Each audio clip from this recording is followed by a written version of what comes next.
Ladies and gentlemen, welcome back to the Talk Scottish Football podcast. I'm Ryan Fitzsimons, joined alongside my co-host, the good David Buick. How you doing, David? Good, mate. Absolutely, on top of the world after that weekend. Yep, a weekend for both of us to savour. Absolutely. And obviously a lot of talking points to come from not only the Scottish Premiership but Championship, League 1 and 2. We try and talk about them all, and we're going to try and get through them all as quickly as possible, you could say. Yeah, we're also having some good conversation. Yeah, of course. We'll start with the Premiership. I may as well start at the top. We said like 2 weeks ago there was going to be loads of twists and turns between now and the end of the season and the title race. There's been like two twists. Just in 2 weeks we've seen so much happen, really. And the 1 week of fixtures, we've seen potentially what was a conversation for a very close title challenge to a lot of people maybe now suggesting, including Rangers fans, that the title race is over, and maybe Celtic are getting away with it. A lot of people are overreacting. We're going to come on to that eventually in the show. We'll have a separate conversation about it, but we talk about it quickly before we move on to the games. I think one thing we've got to briefly mention is the 250 subscribers. 250 subs, reached that landmark, so thank you very much for everybody who has been listening so far and has also clicked the subscribe button. Also, quickly before we talk about the games as well, David, the point about the video at the weekend. So the weekend we put up a video. The two of us went head to head and picked our preferred starting lineups for the national team ahead of the playoff next month. It was a wee bit feisty, that show, wasn't it? Oh, it was good. I mean, I was sitting back listening to it, editing it, and I forgot how competitive we got between each other. That was a battle. It was a competition. So head over there and watch that if you've not. There's a wee poll in the video for you to vote on which team you think is best. It's very close right now, isn't it? It is very close right now. Considering I'm just, a child to the YouTube game, and this man has 17,000 subscribers, I'm surprised it's as close as it is. We're going to close the voting for that on Sunday night and see who the winner is. But I know you were scared in case my fans came over and just, blow you out the water. There is one person who commented saying that Christoph Berra should start for Scotland, and I thought it was a joke at first, but the rest of the team was quite sensible. He just had Berra at centre half. So, go over and check it out and leave suggestions on what you think your team should be, and hopefully you don't have Christoph Berra. I know, I think the both of us came to agreements that Christoph Berra should be left out. Absolutely. Not one that we both... Dundee's new number 7, by the way. Number 7? He got the number 7 shirt at Dundee. Number 7? Yeah, I know.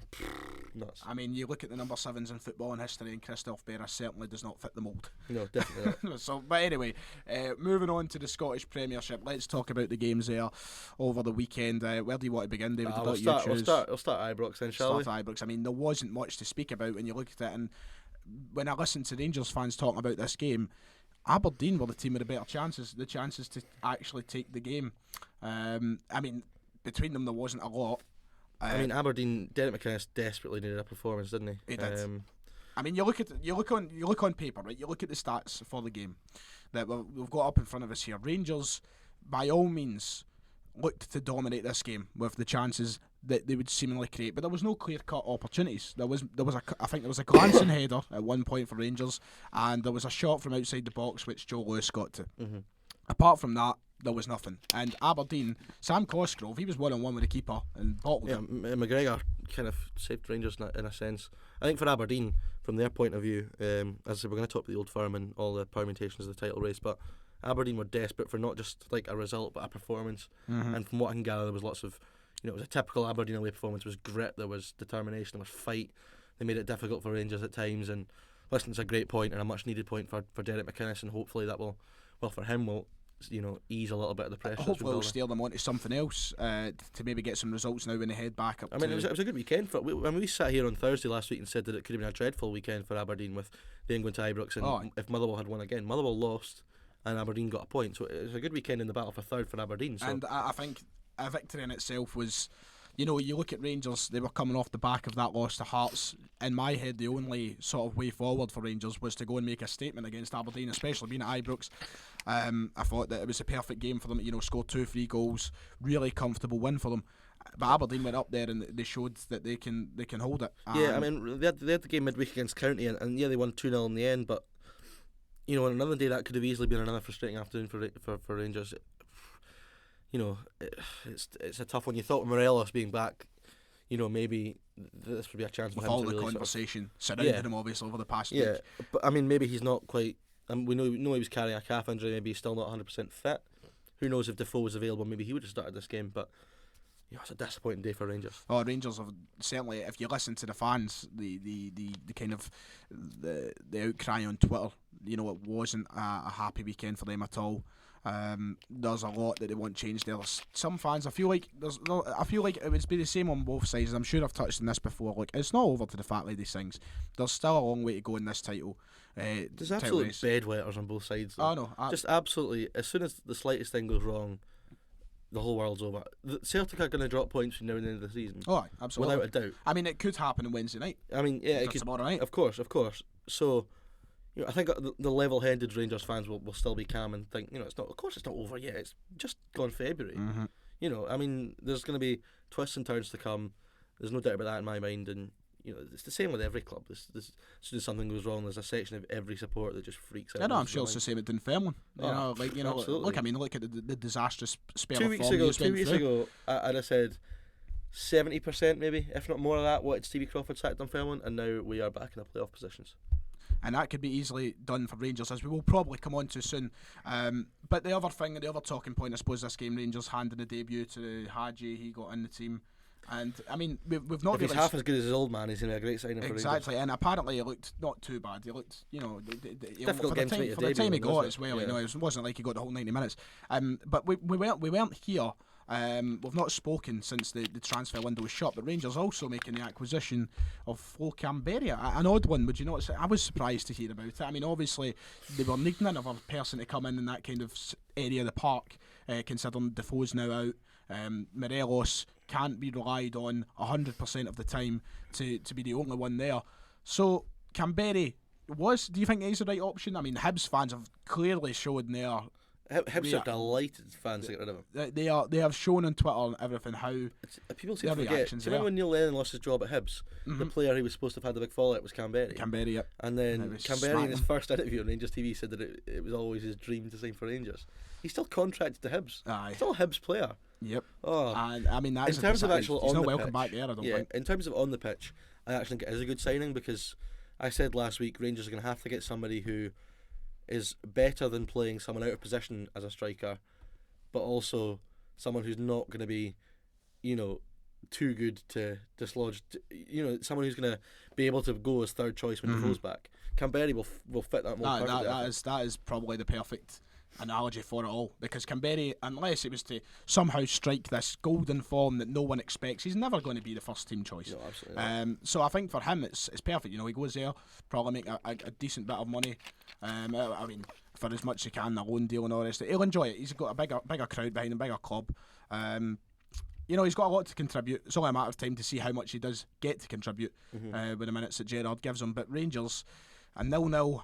Will they recover midweek? We'll come on to it when we talk about the games. I was just thinking that you mentioned the transfer window. That'd be a good idea for a wee weekend show, maybe. Review the transfer window. Potentially could be, aye. Who wins the transfer window? Certainly wasn't Celtic anyway. But Rangers drawn to Aberdeen. I suppose on the other side of the old firm, we'll quickly switch to that, get Celtic and Rangers out the way. Celtic headed to New Douglas Park. Super Seal Stadium. Well, have some respect for the sponsors. I'm going to call it New Douglas Park. Did you see the guys standing at the top of Morrison's watching the game? Oh, that's fantastic. That is incredible. And that I respect the hustle, because I never had a ticket, and if I was spotted I would have been doing it myself. Of course. But I'm scared, to say the least, because Celtic went down 1-0, and obviously the only thought that crossed my mind, and probably plenty of other Celtic fans' minds at that time, is, right, Rangers have dropped points yesterday. How is this happening here? A perfectly good chance to go and win the game. Celtic were pretty poor for a vast majority of the game. Yeah, an hour at least. Don't get me wrong. I've always argued that when these teams go down to 10 men, it makes the game harder, because the defensive levels just go up and up and up. Hamilton would. I see. So close I kind of get ball. That in some games, but Hamilton would have done that against Celtic anyway with 11. I know they would have done it with, but I feel like it changes the game for the fact that it just becomes so. It becomes so aggravating. Another level of aggravating. I suppose with the crowd as well, they expect you as soon as it goes 10 men to all of a sudden. Because they went down to 10. We got an equaliser, don't get me wrong, so that was fine. We've seen ourselves back into the game. But it's just, you see how much tighter it becomes on the park. You see how close to the ball Hamilton try to get, and it allows Celtic to do nothing. In that final third, we could not get anything, and it took so long for the breakthrough. There was a point in the game where I was like, right, we've drew 1-0, that's it, it's done. And then finally, we broke that deadlock. Christopher Jullien being the one to... Loves a big goal, Jullien. He does, and he gives me so much confidence that he can actually do something in a situation. It's actually a really good finish. The more I watched for a centre half, it's brilliant.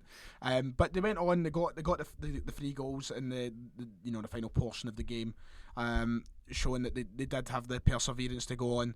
A lot of talking points came from it. A lot of people praising Johnny Hayes, a lot of people praising Edouard's performance. I mean, that just shows you the type of player Edouard is. Fantastic. There was a lot of positives in that kind of last 10-15 minutes of the game. Big talking point now is just the point that we've not got to. There we go. The Griffiths stamp. The stamp. So, Lee Griffiths, I guess the conversation point is the treatment same for him as it is for other players around the league? That has been the main conversation. I guess it's something we can't easily just go by. We do need to speak about. It has been the whole talking point of Scottish football all weekend. Chris Sutton tried to defend him.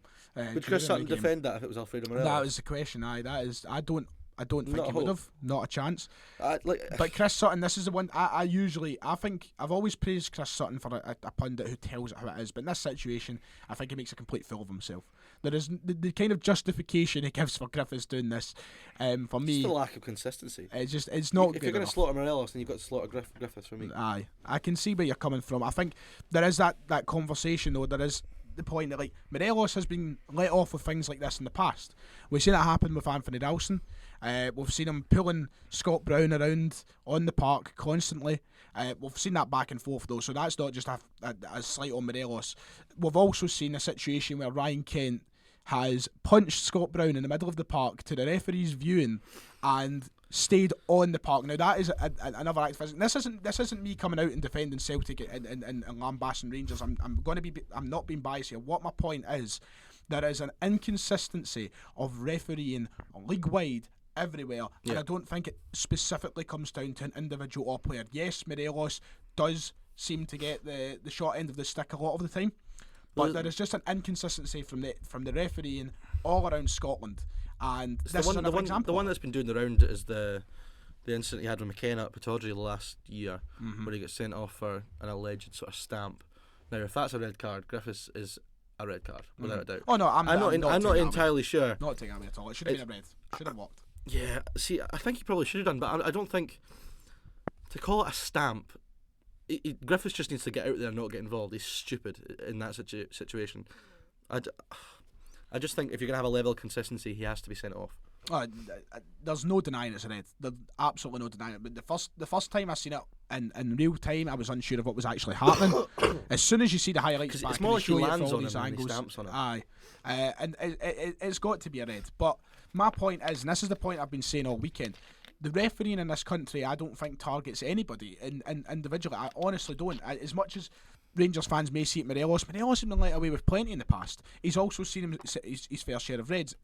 There's just an inconsistency every single week from every referee. I'm going to speak here as someone who's not an Old Firm supporter. Both sets of supporters of the Old Firm think the SFA and the referees have it in for them. They both genuinely. There's large sections of both supporters that genuinely believe that. Because you see it firsthand. And as a Celtic fan, I will openly admit there is times I feel like the referees have been unjust to us. But it swings and roundabouts. Aye. I genuinely believe that these refereeing decisions more or less balance themselves out at the end of the season. You're going to get referees who make mistakes in every single game. And there will have been refereeing mistakes in the other 4 games of the Premiership this season that will not this weekend that won't get talked about because it wasn't Old Firm. Guarantee there is plenty of occasions in non-televised games where we see situations like stamps, we see situations like horrific tackles, and we see controversial red cards that will not get spoken about in the slightest because of situations like these. I'm going to try and prove my point here. 2004 Scottish Cup final, Celtic Dunfermline, right? Dunfermline went in 1-0 up at half time. This was Larsson's last game for Celtic, I'm pretty sure. Aye. Do you remember what the controversial refereeing decision was in that game? Oh, I was 4-year-old and I've not watched the highlights in about 10 years, so David, you're going to have to tell me. It's so Dunfermline should have had a penalty at 1-0 up. So Big Bo Wilde handballed it. But because it wasn't the Old Firm, nobody's crying about it. There you are. Well, it's... I'm crying about it. You know I'm crying about it, but you know what it's like from an outside point, because the conversation on social media, the conversation in the real media is always Old Firm orientated. It's Celtic, right. Rangers. So that's like it. The Rangers pundits say that he should have walked. The Celtic pundits say he shouldn't have done. Yep, it's just lazy punditry. That's what happens, and it's very rare you get a pundit who comes across on these games. You know, actually, Ali McCoist is the best of the bunch. There. At the Old Firm pundits, I think Ali McCoist is the best of the bunch in terms of being impartial. Ali McCoist a pundit. I can openly admit that. And there was no unreasonable cry from Ali McCoist at the weekend when it came to this situation, because obviously he was at the game, Chris Sutton was at the game, both of them were there together speaking about the situation, and honestly I believe the more right in that situation was Ali McCoist. He was the one who was on the right sort of argument. But no, I do believe, for as much as Morelos feels like he's targeted by referees and Rangers fans believe that, and look, it happens everywhere. I don't think Morelos is any special individual. It's a matter of the referee in this country has to be. His reputation goes against him though. The same with people he who doesn't dive. help himself. See people that dive, you'll see it all the time. Happens in England with Raheem Sterling and stuff like that. Yeah, like Sterling, right, will actually genuinely get fouled and he won't get it because they think he's dived because he's got previous. That's the sort of thing Morelos. He doesn't help himself. Yeah, of course. But to quickly end the argument, look, Griffiths. Referees are hopeless. That's how we end the argument. Yeah, that's it. It's at every level of football. Referees make mistakes. You've said it best. It's what I started the argument with. It's what you're ending the argument with. Actually, it's a bit harsh to they're hopeless, but they do make mistakes, and it happens at every level of football. And it balances out. It's not, I don't think one team gets preferential treatment. I think that's just nonsense to suggest. Well, we'll quickly move on to another game before Livy Motherwell.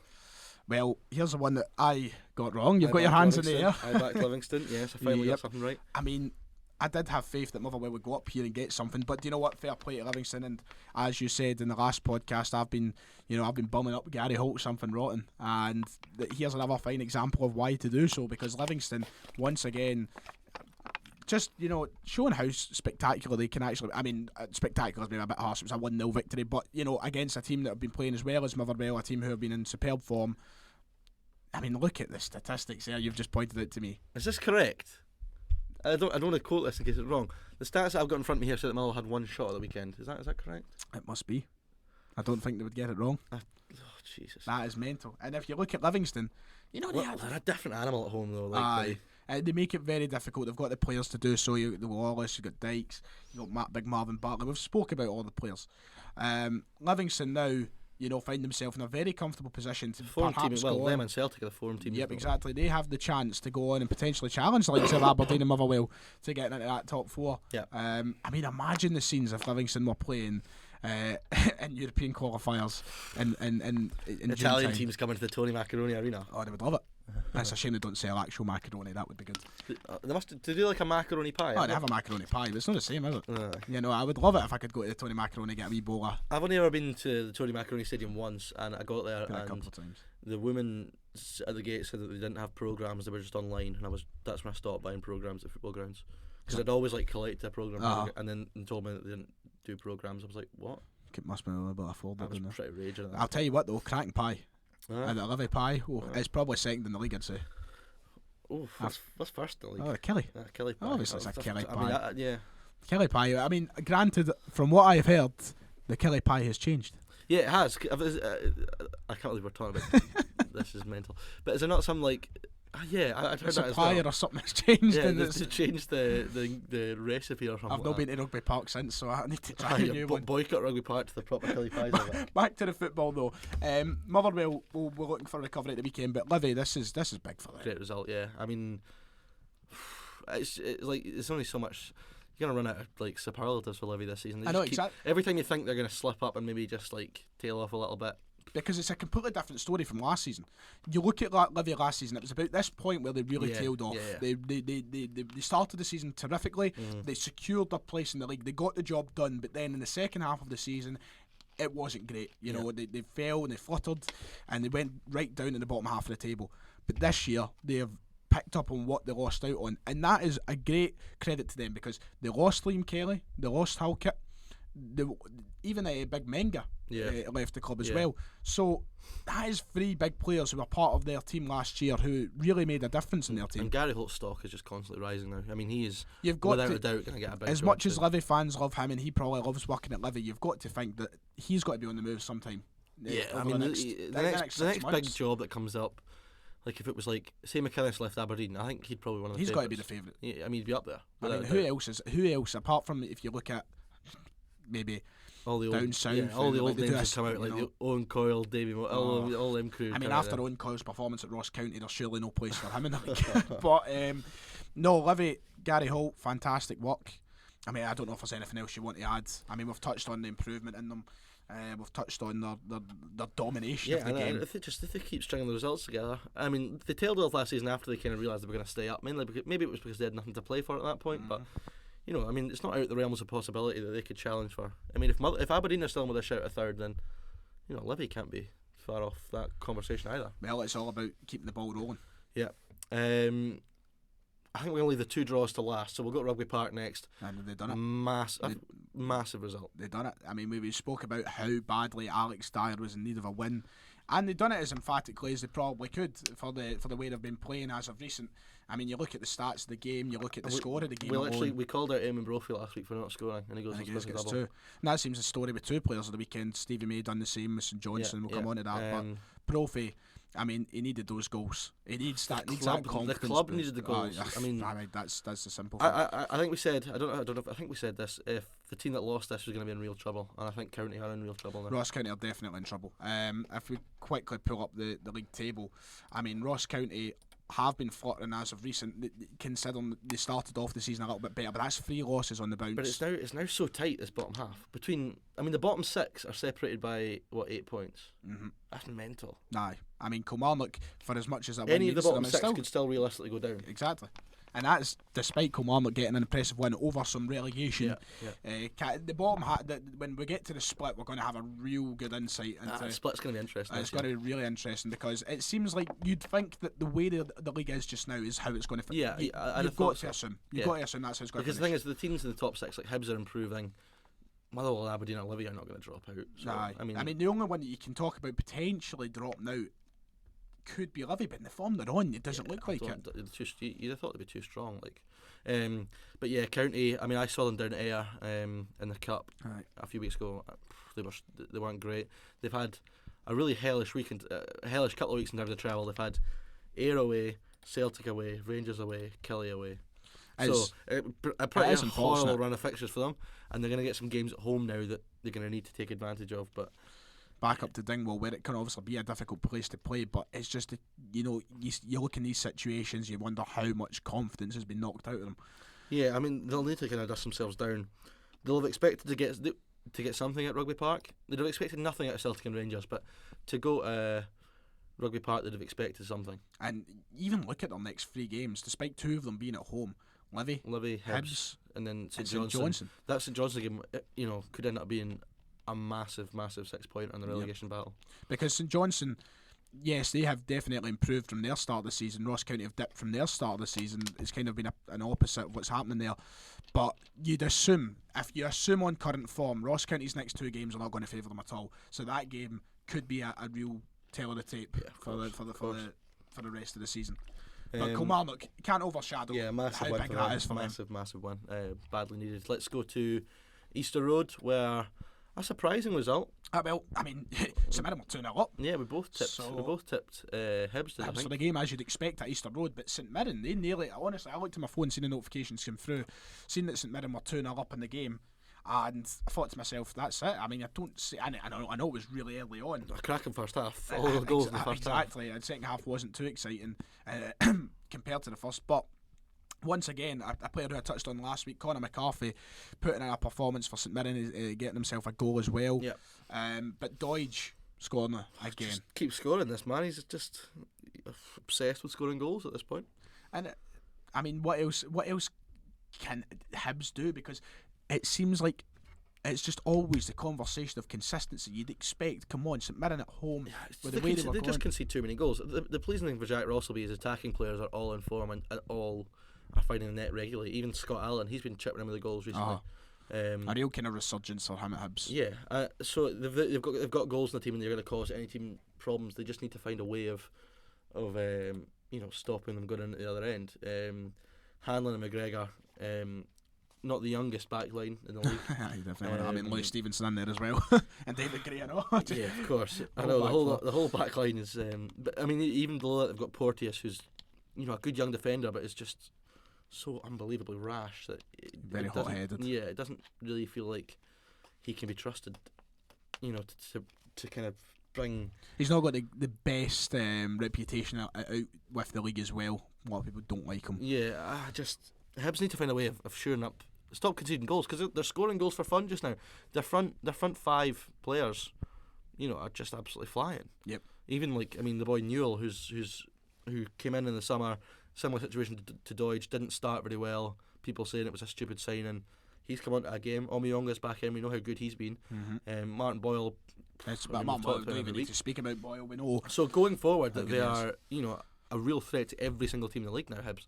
But they just need to stop conceding goals. And that is, obviously they head to Ibrox tomorrow night. Yeah, but this, especially setting up to counter attack, Hibs are going to cause Rangers problems tomorrow night. Oh, aye, absolutely. But I don't trust Hibs to not concede 2 goals at Ibrox tomorrow night. That's the thing.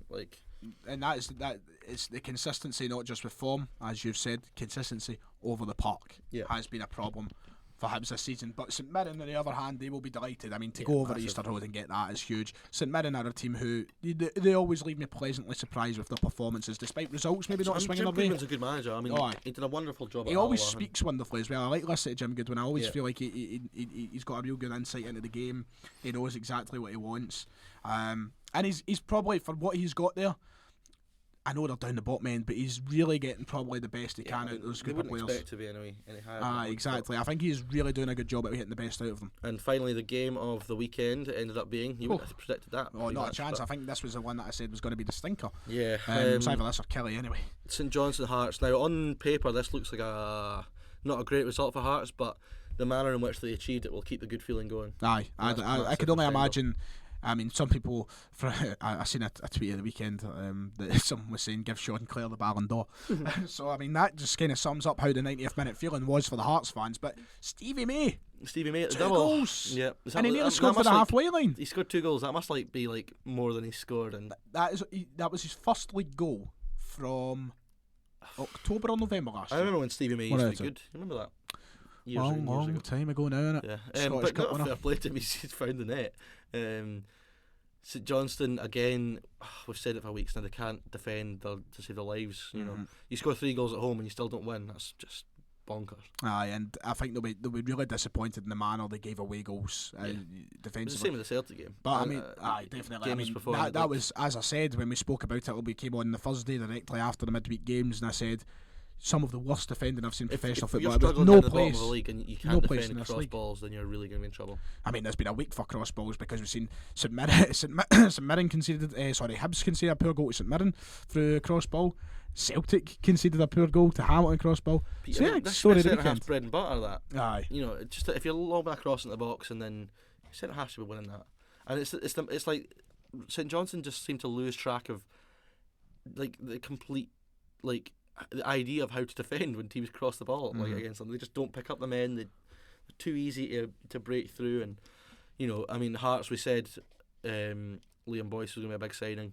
He scored again. We also said Naismith would benefit from having a confident number 9. Potentially very dangerous link up here from even the first 2-3 games I've seen them together. And the way that the rest of the teams, the bottom 6, are kind of spluttering away, it's the more and more I fancy Hearts to get out of this trouble. Every week I'm feeling more confident they're going to pull away. Aye, definitely. Despite it's still no easy going away from home.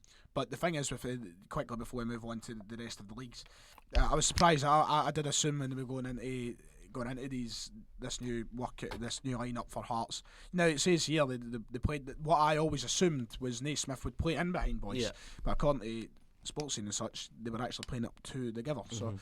It can work either way, but Naismith's just got a free role. Exactly. I think, especially now being captain and with the experience that he's bagged up in his career, he can do anything for that Hearts team.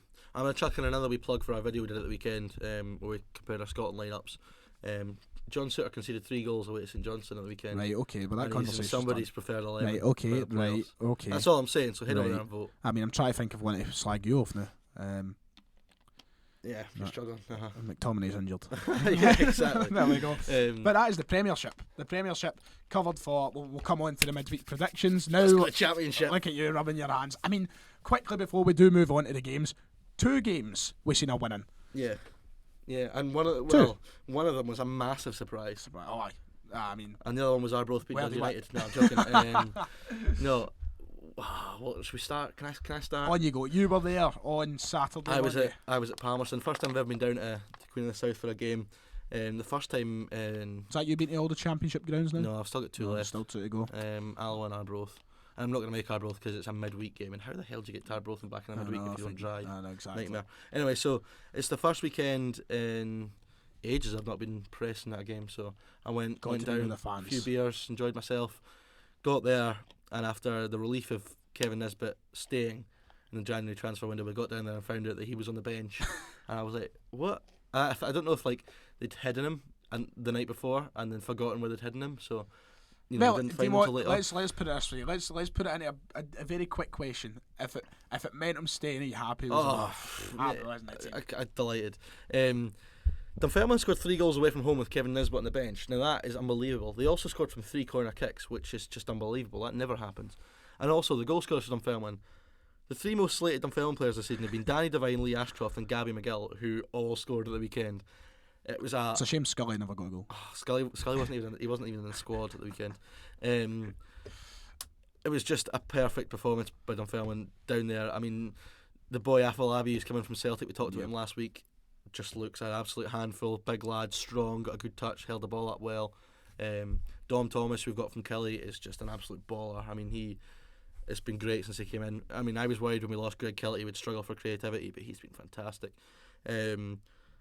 Paul Payton in the middle of the park, the captain, just amazing. It was just such a good... the togetherness was so on show. I mean, the way they celebrated together, celebrated with the fans were united. It was brilliant, a great day out. And when you consider where Dunfermline were 2 and a bit weeks ago, we just lost 5 in the bounce. We were really worried about relegation. We're now back and forth. And I'm delighted for Stevie Crawford. I'm delighted for the players. I know, because you're someone who, despite the criticism of Stevie Crawford, we've spoke obviously privately, we've just had our own conversations, and I've asked about Stevie Crawford. You've been one that sat there and said, you've stood by him. Yeah, absolutely. I mean, listen, Stevie Crawford is a Dunfermline legend. I mean, as a player, he was fantastic, and that probably helps him in terms of, people. If he was a random, maybe I wouldn't be. But he's just like, I believe in what he's trying to do. I believe in the way the club is operating just now. The plan. And they were open about this. They said, listen, it's not going to be the most joyous season. We're going to have to strip back the budget. We're going to have to bring in some young players. The plan is now is, as a business, we need to bring in players and sell them on. We need to make some money. I mean, Kevin Nisbet is going to go in the summer for good money, and that's the perfect example. So, I mean, I said at the weekend, if Stevie Crawford finishes 5th this season and then sells a player for 750, 800k in the summer, he's done a fantastic job. That's a great bit of business. I mean, and I believe in what he's trying to do, and the group of players they've got, there's a real togetherness there. There's no flash harries in that team. There's no egos by the looks of things. It's a real good group, and we've had some tough times, but I always kind of felt that they were going to get through it, and they have done, and I'm just absolutely delighted with the way it's gone. Alapal's going up. At 5. Is that a question we have to revisit in a few 5 weeks? p.m. on Saturday when I was Littled. Yeah, absolutely we're going up. No, listen, if you look at the playoffs now, Dundee are in a hellish state just now. They've still got a game in hand in the film, and it didn't help it a bit. I guess that kind of brings us on to we'll move on to Dundee transition. next. They'll be very disappointed because they just keep dropping and dropping and dropping. Well, not only did they drop out of the playoffs at Dunfermline's expense, they also dropped down into 6th to the bottom half. Yes, they surely crying out for change there. Yeah, James I mean, McPake they still have a game in hand that if they win that, they go back into the playoffs. But wow, they are in a sorry state. To go, I mean, Morton they went there. We'll move on to that game. They went to Capello and they went ahead. You're thinking, right, this is great. Morton get level, okay. Morton then go down to 10 men. Right, come on, we've got to win this. And by all accounts, they had all the chances. They had all the ball, but just another frustrating afternoon for the D. And James McPake is quickly coming under pressure. Yeah, I mean, he's been under pressure for a long time with the Dundee fans. It just keeps building. And as we said, it's amplified by the fact United are doing so well. I mean, they backed him again in the window. They brought in loads of players, so the signs are they're going to back him. But I mean, how much can you do? How much can you give them the chance to sign players, give them all these opportunities, but before you've got to cut cords and say, right, they've got Gordon Strachan sitting in the stand as a technical director. How much does a technical director do? That's what I want. Well, I think you'd have thought Gordon Strachan will be in charge of signings, because obviously you get the whole director of football situation, all that. Is it similar? I'm not too. I mean, you've got like technical director, sporting director, directors of football. I think it's all mainly the same thing. Mm-hmm. I think in a Scottish Championship club, maybe it's overcomplicated a little bit. I don't think Dundee need. If you're gonna employ Gordon Strachan, just give him the job. That's what I would have always assumed. Obviously, there's a lot of controversy surrounding Strachan nowadays, but I just assumed if he's getting involved with the club, he would be the man at the helm. So. I mean, the thought of Dundee not finishing the playoffs is mental. Yeah, I mean the fact they went down last season, you expect. Spent big money too. I wouldn't say I expected them to come right back up. Considering Aye. Dundee United are there and Inverness are there, it was always going to be tough. But I definitely expect them to be a top 3, top 4 side. They've also, they've spent big money. I mean, Graham Doran's going to be on a big wage. You've got to imagine, and it's. I mean, a player like Doran's in the squad alone. It down there, yep, he's not. He should be. I mean, I saw him on Friday night when they came to Dunfermline. They were just hopeless. Yep. They've got him, Paul McGowan, experienced players. The boy Callaghan they got in from St Johnstone. Even Hemmings up front. Yeah, I mean Hemmings for me, like when he signed for Dundee, I was like, oh my god, he's going to get them up. I mean, Kane Hemmings on his day, great striker, and he's still scoring goals, but I don't. They've got Christoph Berra in as well now, so they've got all the experience in the world. I mean, I don't know what the excuse is for them not doing better than they are. I feel like it could be. I mean, you look at all these big names. You spoke about it, Dunfermline, how there is no ego. Maybe there's a bit too much at Dundee. Absolutely. I mean, they've got all the big players in the world, but maybe they're lacking that little bit of cohesion, that little bit of team spirit that other teams have. And will a change of manager bring it? We can only wait and see. We'll move like Partick and Ayr. That was a game televised Friday night. Yep, Super Partick Joe Cardle with the assist. Partick were in desperately. Shout out to Joe once again. We shout out the Joe. Star of this channel. Yeah, that's that. But Partick were desperate. Absolutely desperate for something in this game. And to be fair, Ayr, who have been solid, one of the best teams in the league, in a place where Partick have struggled their own ground this season, they got the point. Yeah, I mean, they did get a point. They'll be frustrated they didn't get all three. They pushed towards the end trying to get the winner. It would have been a massive win for Ian McCall if he could have done it, especially after, I think his first league game as Thistle manager was away to Ayr and they got a doing. So, he would have been delighted, really looking for the win there. A point is a good point against Ayr. Ayr have been in great form.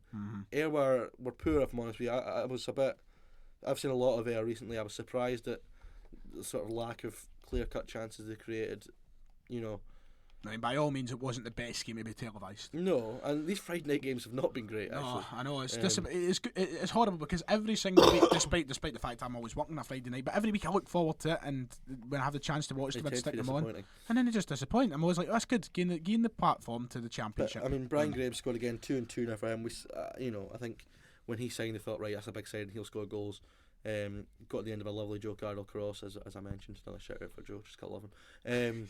And then for Ayr, they got a penalty kick. Did you see the penalty decision? I've not seen it. Never a penalty in a million years. No, I don't think so. I mean, it's one of those shoulder to shoulder, and the man who's been looked at by a few teams. Converted. He scored. Forrest again did well, but Ayr will be disappointed. I mean, especially with what happened with Inverness on.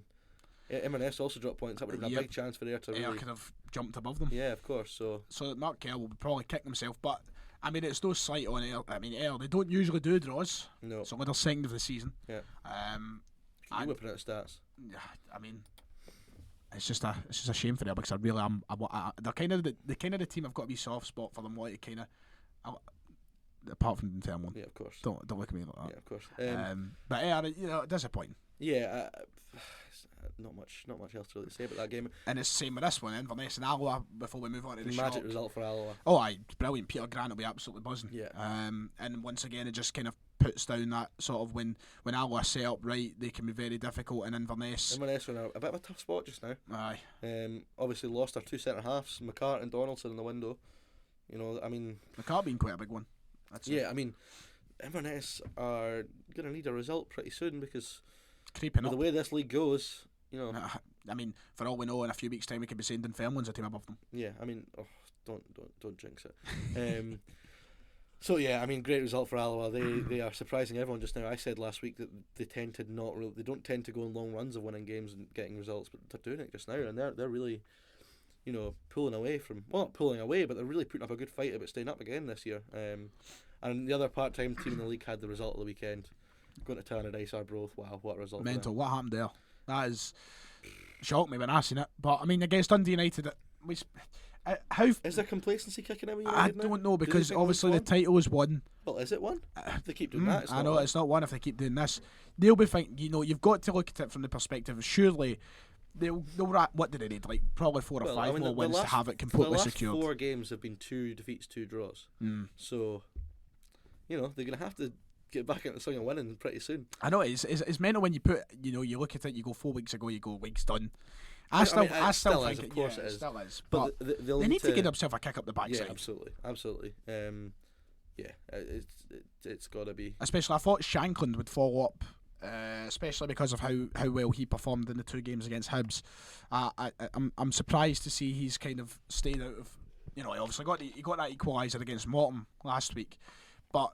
I expected, especially those 2 games, to give him such a surge of confidence that he would maybe score a good 2 or 3, especially against the likes of Arbroath. But Arbroath, fair play to them. I mean, you can't take it away from Arbroath. Great win for them. Dick Campbell's done a great job, and now they are also looking up the way. I mean, imagine if Arbroath got in the playoffs. The top half. Wow. Never in a million years I could imagine it. I couldn't imagine Arbroath in the Premiership. It would be unbelievable if they got into the top half, into the playoffs. And I kind of. If it wasn't for Dunfermline fighting for it, I would hope they do. But what a story they've been. They've been a great account of themselves this season. So the championship table looking as tight as ever, apart from obviously the lead at the top. And it'll be exciting to watch the next few weeks unfurl, because obviously a shorter season with the only the 10 teams in the league. Dunfermline don't play in the next 2 weeks. We've got the next 2 weeks off.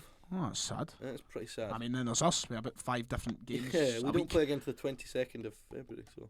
Oh well, enjoy your time off. Yeah, well, no well deserved break. I'm still out and about. I've got you've got air again. My second team at this rate. Oh well, we'll be talking about that more on Thursday, I imagine. League 1 down there. We'll quickly go over League 1 and quickly see how long we've been going for. We've been going at 41 minutes. We're doing well here.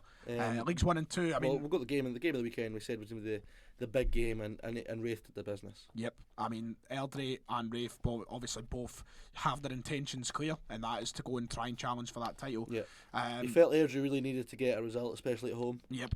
But Wraith, they know they should be taking it, and to be fair to them, they've done the business. It was a great weekend for them, especially when you consider Falkirk down at Stranraer. That's a shocker. I mean, brilliant, isn't it? Bottom, of course you do. I mean, bottom of the league, Stranraer. Yeah, Stranraer in Scotland. Bottom of the league in Falkirk. I mean, I don't want to say bottle it. It's not a bottling situation. I think, because there's only a 3-point difference now. But is it 3 points? I think it's between them. Wraith on 45, Falkirk on 42. So I mean, it's not exactly bottled yet. But you're thinking to yourself, Falkirk, come on, that's a game that they need to take the points in. Yeah, of course. Especially if you want to win a league title, you've got to go to the team bottom of the league and win. I'm sure we'll see. That's the thing. For as shorter that these seasons are, it's still only the 10 teams. It's the same situation as what it is with Celtic and Rangers. We're going to see Wraith drop points as well. Yeah. Well, maybe not, but you've got to assume that they will go somewhere and they'll drop points, and they'll probably still got to play each other as well sometime in the coming future. So, I mean, you look at it, it is definitely not over, but Wraith have took the upper hand here. Yeah. Oh, I'm glad you switched to me when I was yawning there. Very nice. A great weekend for Wraith. Airdrie, I mean, they're not out of the title race, but they can't really afford any more slip-ups now, really. Nah, definitely not. Because, I mean, Falkirk and Wraith are not both going to slip up. But, I mean, goals galore around the rest of the league as well. Montrose, Peterhead, 4-3, East Fife and Barton 4-2. League One's one of the best leagues this season, and, the results continue to prove it. Yeah, absolutely. League 2. League 2, quickly move on there. I mean, What surprise. a chance for Edinburgh City this weekend, and they spurned it. I mean, Cove going drop points, and you'd think for them, right, oh my God, Edinburgh going to close the gap. But they end up going further ahead because Edinburgh going to lose at home to Stirling Albion. I mean, where it just increases the sort of belief that Cove are going to win the league. Edinburgh City aren't going to have that many more chances to try and close the gap, and they failed to take advantage. I mean, realistically, they could have gone to within 4 points. So, and now you, as you've already said, you look at it. Kofi Kingston. Cove Rangers should definitely be going on now to. I mean, they should take that as a little bit of a right. Okay, let's avoid any more of this, because that was a chance for Edinburgh City to put the pressure right on top of them. That man, Mitch Megginson. Yeah, I was going to say that there. Oh, flying! What a player! Aye, he's doing well. So, but when you look at it though for Cove, I mean, never even realised. 2 in the last 10 minutes conceded, 2-0 up, and then 82nd and 86th minute goals for Albion Rovers. Wow, that's ideal. Yeah. Kevin Harper's men will be delighted to take a point off the league leaders. And that kind of wraps up the weekend's action. Yep, it does indeed. We'll quickly touch on midweek now. Midweek, I suppose. We've got Premiership games all round. All 12 teams competing. And what will be interesting to see if Rangers can, get a bit of positivity back amongst them. Two tough games for the Old Firm. Oh, I actually think it's going to be another twist, the title race. You think? Yeah, I do. I really do. Do you think it's going to be the other way around, I don't know. I mean, if you look at the last 45 Celtic had at St Johnstone and the first hour they had at Hamilton, if they perform at that level, Motherwell are going to take advantage, I think. I think it's going to be a typical. And Celtic Motherwell away is always it's a going to be tough one. it's going to be a typical Motherwell Celtic game. Yeah. Motherwell are going to kick the legs of Celtic around the park. Yeah, fair play. And yep, exactly. As much as I might sit and I might call them the dirty everything under the sun, you've got to do what what you got to do. You've got to, you're up against the best team in the country. You're up against one of the best teams in the Europa League as well. You've got to go for it. You've got to just put the fear in them, haven't you? Yeah, of course. And you've got to stop them from playing football. Yeah, well, sometimes Celtic stop themselves. That's the issue. Celtic need to be bang at it. I think. Yeah, Rangers. For as much as Hibs are going to be a tough game for Rangers, I don't see Rangers dropping points again. You've got to imagine Gerrard's got to get a grip of him here. Now, a lot of criticisms come under Gerrard for the fact that he's came out and called his own players bottlers. Well, I don't think there's anything wrong with that. You don't think so?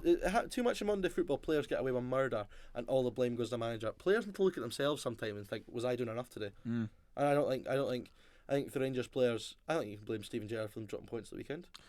And if his players aren't performing, go and call them out. They've got to be strong enough to deal with the fact that if you're playing for a club like Rangers, you're going to have pressure. You're going to have people saying you're not. I feel like standard. You've got to rise to the I feel challenge. like we get two completely different managers with Lennon and Gerrard in the sense that Gerrard will openly come out and say, and Lennon came out and said plenty of things in press conference before, but Lennon, you can tell when something like that would happen at Celtic behind closed doors, it would be a shambles. Yeah, absolutely. But I can see Gerrard being an arm around the shoulder kind of manager behind closed doors. And well, I'll actually save this point for the last conversation we're going to come on to later. Actually, I don't want to bring it up now because it will suit the last topic of the podcast. But for Celtic, it's a chance to keep rolling with a 3-5-2. You've got Griffiths and Edouard linking up. They look terrific together now. You've got players in Cham who's coming back into a bit of form. Taylor, who's starting to get a run of games. Yeah. It looks like Johnny Hayes even had a good. But like, I think the 3 points will come Celtic's way, but it's not going to be easy. It really benefits us the fact that Motherwell lost at the weekend. I think Celtic are going to drop points tomorrow night. Don't say it. I think it's 1-1. Don't do it. I think Rangers are going to claw it back because I just think there's twists and turns to come, and the way it's going just now, I mean, I think you both just don't know teams what's will win. coming next. I think both teams will win this week, this midweek game. Quickly elsewhere in the league, Hearts at home to Killie. Killie had a good result the weekend, but at Tynecastle, Hearts are on an upturn. There's a wee bit of positivity now. Mm-hmm. Did you see the song they've got for Daniel Stendhal? I did see that. It's very good, isn't it? It's not bad. It's a good song. It's as much as it's a cracking song. But I mean, the fans are warming to Stendhal. They're buying into what he's trying to do. The players seem to buy into it. Boyce is scoring. Naismith scoring. If they can just sort out the back line against a team who don't score many goals, it should be 3 points. I know you've got to. That's the thing. It's just the potential is there for the two centre halves to be a cracking partnership. This is the type especially of game if you want one of them playing for Scotland. Stop bringing that up. we need Suter to be performing well going into that because he will start. But no, anyway, they two boys have a fantastic chance to be one of the best centre half partnerships in the league. Yeah. And this is a game where they need to try and keep a clean sheet to try and get that confidence up. Hearts for me will take the win. Yeah, I agree. St Mirren Hamilton, that's going to be an interesting game. That is. I feel a bit bad because I haven't mentioned this, but when we were talking about Hamilton Celtic earlier on, I was really impressed with Hamilton on the weekend. Oh, there was a lot of positives for their performance. Even when they went down to 10 men, they got out a few times. That big boy up front, I can't even pronounce it, Ogunpoy or something. Don't ask me, pronunciation's not my strong point. I've probably butchered that completely. I mean, he was good. They got out plenty of times. They had Gogic as well. What a performance from him! Great. He's always great. He got booked so early on, and he looks like such a terrible footballer. But he plays very, very well. He does that job perfectly. And the thing is, with Celtic with this 3-5-2 tend to go a little bit more direct to the front two, and with him sitting just in front of Hamilton's defenders, he was mopping up most things that came his way. Aye, absolutely. But for me though, I think they're in a bad situation, Hamilton. The fact Hamilton are always in a bad situation. Brian Rice has now been given a 10-match ban. It's not ideal. I don't think it hampered them much at the weekend. Oh no, it didn't hamper them much, but it's still not ideal. to look at the side and not have your manager there, not giving the direct, sort of instruction from the man in charge, it's never ideal. But for me, I think St Mirren will take the 3. It's going to be a tough game. It's definitely going to be tough. I don't see it being a runaway result. Yeah, I fancy the Ackies though. Really? Yeah, I do. You do? Yep. I think St Mirren are looking good recently. I think McCarthy coming in. I'm always going to be raving about McCarthy. I think he looks good. I think they'll take the 3. Oh, well, we're different on one though. That's good. Ross County at home to Livingston. This is a draw for me. Yeah, I'd be inclined to agree with you because Livingston are great, but County at home need to be. They need something here. Yeah. They need to perform out their skins for Ferguson and the other one. I forgot to say. It just slipped my mind there. Wow. They need to perform for them on Wednesday night. I mean, as much as Livy have been good, it's back onto grass, back onto away games. I mean, you could consider them the favourites, but it's just, for me, I just have that feeling in my mind it's going to be the stinker. And I can see it being a... We've always called the stinkers and been wrong, I'm pretty sure, every single time. It's what happens, I think the stinkers at Pittodrie. Do you think Aberdeen to Johnston. I mean, Aberdeen have... I think they're going to win because they kind of have to Aberdeen are going to win, and they're going to win by 3 goals. Oh my god. That's my prediction. 1-0 Aberdeen with a Sam Cosgrove My prediction penalty. is a 3-0 That's literally got Aberdeen Cosgrove win. penalty, 1-0 Aberdeen right all over it. We'll see what happens. But yeah, I think Stevie May is going to return to Aberdeen, and he's going to bottle it. I think that Thursday's podcast will be interesting reviewing these Oh, results. it will absolutely be. Because I think that Celtic are going to drop points. Said it. There you go. You really, over the last 2 videos on this channel, have pushed my buttons. You really have. Oh, fantastic. But that's the Premiership games. Quickly to end off, we put on the Instagram story last night. If you've not followed us on Instagram, make sure you go and do so. It's just at Talk Scottish Football, isn't it? Talk Scottish Football podcast, I think. Podcast. Forgot the podcast part. Remember that.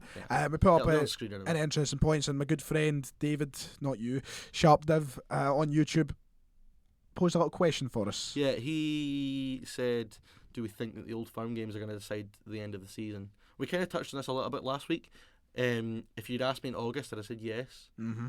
But the 2 Old Firm games so far this season have actually, in terms of the title race, not meant an awful lot. Completely backfired on each other. 'Cause Exactly. in the first one, Celtic won. Ibrox, Celtic were all over and then they went and Rangers. got beat off Livingston.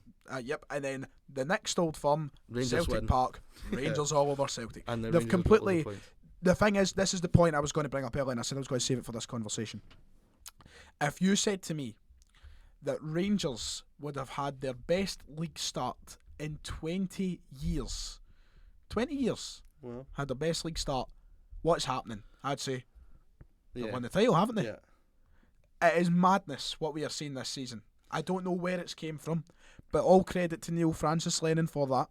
Because honestly, if you had said that to me at August, Rangers would have the best start by February. For me, that meant league over. Rangers have won. So it's been an interesting season. The Old Firms cannot be the only thing that decided this year. Look, if Rangers go and win the 2 Old Firm games, they're still they're like a point. You take a game in hand and go to, assuming they win that, it's still so close. It depends. I suppose it depends on like the what.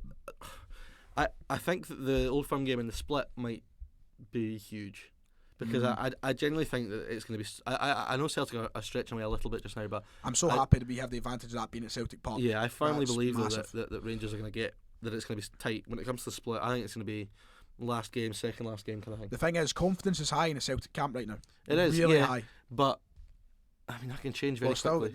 It still could change, because you've got to consider this. Both teams have got Scottish Cup games to play. Both teams massive Europa League games to play. Yeah, For all we know, this is pie in the sky. It's not going to happen. But if both teams get through to the last 16 of Europa League, they could draw each other. You say it's not going to happen. I think that's No, easy. I'm Sorry, drawing each other. Drawing yeah. each other. They could draw each other for all we know, and then that changes everything. Yeah. That changes the season entirely. I don't want to throw that out there as being a possibility, because it's really, really, really, really That would be slim. amazing, It'd be wouldn't it? it would change the course of this season. How good would that be? For me though, the confidence is that high in the Celtic camp now. Rangers can't afford one more slip up until Celtic slip up themselves. It could be tomorrow night, but if honestly, I'm saying it now, I'm going to be bold on the air, and I hopefully won't eat my words. If Rangers drop more points before Celtic do, the title's over. Celtic are champions. 9 in a row is here. That is my bold statement for the podcast right now. Yeah. And I'm not saying that as a biased Celtic fan. I just don't see any way how a manager who has won 3 league titles already and won titles as a player, who has the mentality of a winner, can't I don't see how it throws that away. Yeah, it's tough. It is tough. If Rangers get beat tomorrow night and Celtic win, what's the gap For there? me, it's done. It's done at that point, and it's not even that much of a gap. But I don't see how Celtic throw away all those points. So Celtic, with the squad Celtic would be 10 clear. This 11, have a game in hand. this 11 is not better than the 16-17 Rangers side on the park, but on paper, this is the best Celtic side we have seen over the past since Brendan Rodgers became manager. On paper, it is the best side. Oof. It is the first side where I have had complete faith in the centre halves. It's the first side where I feel like, look, you've got complete faith in Christopher Julian. Aye, I know he slips up a couple of times, but whenever there's a big physical striker against him, he struggles. It's happened all season long. Lyndon Dykes done it, yes. Kevin Nisbet did it. That was back when he was still getting into the swing of things. You know, and I know Morelos hasn't scored against Celtic yet, but he's caused Julian no end of problems. I think there's definitely a conversation. Simunovic is injury prone. I always picks up a knock. I think if you put what I'm saying is though, if you take the strongest Celtic 11 possible right now on paper, it is better than the strongest 11 side of that invincible season. I don't think I agree with that. But Do you you're better because if you look at the 11 back then, and we'll try and get over this very quickly so we can talk about more Rangers and stuff as well. If you look at the 11 back then, there was no back four that whole season that we favoured, because at the start of the season it was Fiatchenko who was in the team. Toure was in there as well. Toure was in there as well. Yeah. For me, this on paper is a better side, and there is no way that if Rangers slip up before us, we can't win this title. But as of this current moment of recording, as the league table stands, as the games and the results stand, yes, there's a big conversation for so this. You're title telling me right now, if Rangers draw at Hibs tomorrow night and Celtic win another, the league's done? I think it's done. Oof. That is my statement. I think it's done. But it's right, okay, but if that happens, right, that Celtic will be 9 ahead with Rangers have a game in hand. So Rangers win their game in hand at 6 points. 2 Old Firm games, Rangers win both of them at 6 points. And Malverable. And then you're also gambling. You're also expecting Celtic aren't going to drop points elsewhere. I don't know. I disagree. I was almost going to agree with you, but I don't. Nah. I think that there's still. When you put it into that perspective, it's still February. It's still February, but. Right, okay, we'll go back to your point and saying, right, if that leaves us 6 points, the 2 Old Firms, right? But I mean, I think Rangers are favourites for the Old Firms. If you look at what's happened recently, right, okay, but right. So say Rangers do win those 2 Old Firms and they draw level, right? Yeah. Celtic A have a better goal difference, right? And I know that's not a lot because points mean more, but B, Rangers will also drop points elsewhere, and they are more, and they have proven it over the last 2 weeks. But then what if Rangers' bad run of form is now out their system? Because every team has a bad run. What if that's their bad run done? What if they're going to run now? It's not convincing me. If I've learned anything about this season so far, it's that you don't jump the gun too early. Because there's been times this season where Rangers fans have thought they won the league. I hope I don't. And there was times earlier in the season where Celtic fans thought they won it and they had to change their mind again. There's been so many twists and turns. I think there's going to be more. I don't think that there is not a hope in hell. But what I'm saying, the league title is going to be decided on the 5th of February. And that's exactly why I think both teams are going to win tomorrow night. So I'm not saying it's going to be the 5th of February either, but in the situation it does happen, to answer Sharpnell's question, yes. Did we even answer that question? Does the Old Firm games decide them? No, I don't think so. No, I don't think so either. Because, as you already brought up, the 2 games we've had already have meant nothing. Not really. So, but it's an interesting point, because if you do leave yourself in that scenario where it is a 6-point gap and it's the 2 games is in it, it could mean the world to Rangers. So I guess we'll know closer at the time. When it comes to March, what's the date for the next Old Firm? March? It's in March. When it comes to the next Old Firm, when we see what the standing is going into that, we'll have a completely different idea. Yep. Better idea. Right. I think that's us. Are we going to do a transfer window sort of special review? Could do that. I think we could do that. Brilliant idea. As we've been recording this, there's loads of transfer stuff that's come out of my head that I wanted to talk about, but you could easily. There's loads of stuff to talk about. Oh, aye, definitely. I think we'll try and get that for the weekend then. Aye, definitely. That could be a weekend special. I know we're too kind. But that about does it. We've covered everything. You know what to do. We're having a bit of a situation with getting this podcast on Spotify, Apple, and blah blah. We're going to try and get that sorted as soon as possible. It includes funding. We're also working on. Well, I mean, the funding is going to be sorted. Well, the Apple thing should be sorted. Aye. But it's in terms of getting it filmed and stuff. If someone wants to buy us a camera, that'd be class. That would be nice. Hopefully, birthday month is good to me in March. But aye, make sure to go and follow David over on Twitter at the Buick Junior. That's the one. And myself at Ryan Stephen F. And share the podcast around. Subscribe, all the rest of it. Follow us on our socials. That's it. And we'll see you all next time.